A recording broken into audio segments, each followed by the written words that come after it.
एक बार बृहस्पति जी और ब्रह्मा जी के बीच संवाद हो रहा था। इस दौरान बृहस्पति जी ने ब्रह्मा जी से नवरात्रि व्रत के महत्व और फल के बारे में पूछा।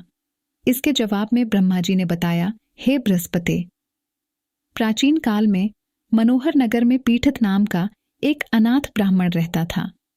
पीठित मां दुर्गा का सच्चा भक्त था। उसके घर सुमति नाम की कन्या ने जन्म लिया था। पीठित हर दिन मां दुर्गा की पूजा करके हवन किया करता था। इस दौरान उसकी बेटी उपस्थित रहती थी। एक दिन सुमति पूजा के दौरान मौजूद नहीं थी। वह सहेलियों के साथ खेलने चली गई। इस पर पीठित को गुस्सा आया और उसने पुत्री सुमति को चेतावनी दी कि उसका विवाह किसी कुष्ठ रोगी या दरिद्र मनुष्य के साथ करवाएगा। पिता की यह बात सुनकर सुमति आहत हुई और उसने कहा, हे पिता, आपकी जैसी इच्छा हो वैसा ही करो।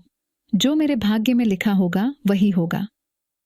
सुमति की यह बात सुनकर पीठित को और ज्यादा गुस्सा आया और उसने पुत्री का विवाह एक कुष्ठ रोगी के साथ करा दिया।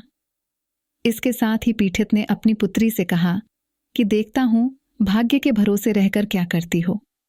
पिता के कटु वचनों से आहत अपने आप को कोसने लगी और अपने पति के साथ वन में चली गई। गरीब बालिका की ऐसी स्थिति देखकर मां भगवती प्रकट हुई और कहा कि मैं तुम्हारे पूर्व जन्म के कर्मों से प्रसन्न हूं। इसके साथ ही मां भगवती ने सुमति से वरदान मांगने को भी कहा।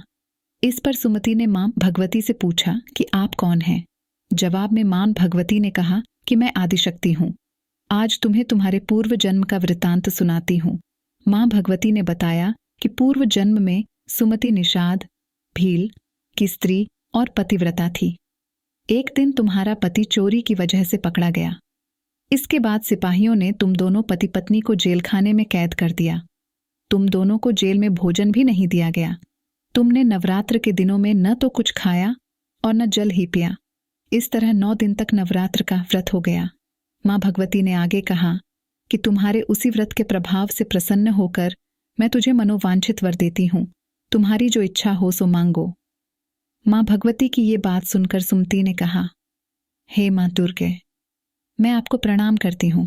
आपसे विनती है कि मेरे पति के कुष्ठ को दूर कर दीजिए। मां भगवती ने ब्राह्मण की बेटी की इच्छा पूरी कर दी। इसके बाद सुमति ने मां भगवती की आराधना की। ब्राह्मण की बेटी की आराधना से खुश होकर मां भगवती ने कहा कि तुम्हें उदालय नामक अति बुद्धिमान, धनवान, कीर्तिवान और जितेंद्रिय पुत्र होगा। इस वरदान से खुश होकर सुमति ने मां भगवती से नवरात्रि के व्रत की विधि और व्रत के फल की जानकारी मांगी। इस पर मां भगवती ने बताया कि चैत्र या अश्विन मास के शुक्ल पक्ष की प्रतिपदा तिथि से 9 दिन तक व्रत रहें। अगर व्रत नहीं रख सकते हैं तो एक समय का भोजन करें। घट स्थापना करने के बाद वाटिका बनाकर उसको हमेशा जल से सींचना चाहिए। विधि अनुसार पूजा करने के बाद पुष्प से अर्घ्य देना चाहिए। इस दौरान घी, गेहूं, शहद, खांड, जौ, तिल, बेल, नारियल, कदम्ब और दाख से हवन करें। गेहूं के हवन से लक्ष्मी की प्राप्ति होती है। खीर एवं चंपा के पुष्पों से धन की और बेल के पत्तों से तेज व सुख मिलता है। मां भगवती ने बताया कि बिजौरा के फल से अर्घ्य देने से रूप की प्राप्ति होती है। जायफल से अर्घ्य देने पर कीर्ति और जो इंसान आंवले से अर्घ्य देता है उसे सुख की प्राप्ति होती है। इसी तरह केले से अर्घ्य देने वाले को आभूषणों की प्राप्ति होती है। इस विधि विधान से होम कर यज्ञ की सिद्धि के लिए आचार्य को दक्षिणा दें। मां भगवती ने बताया कि इन 9 दिनों में जो कुछ दान आदि दिया जाता है उसका करोड़ों गुना फल मिलता है।